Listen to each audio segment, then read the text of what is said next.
How to fix Lotto Max app not working. Hello guys and welcome back to another video.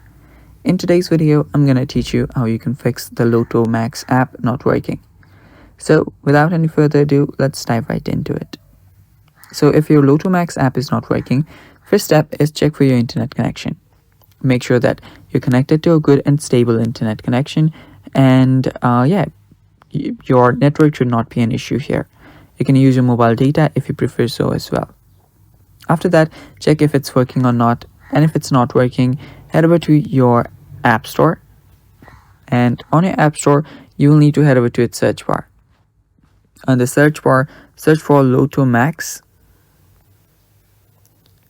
and after you search for it, you should find the app.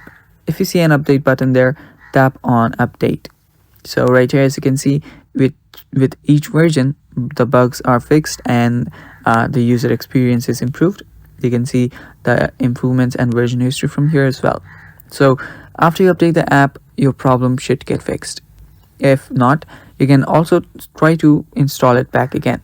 So you can delete it completely, remove the app, tap on delete app, confirm it, and after the app gets deleted, you can reinstall it, and doing that should fix the problem. And that's it for today. Thanks for watching. Stay tuned for more upcoming videos, and bye bye.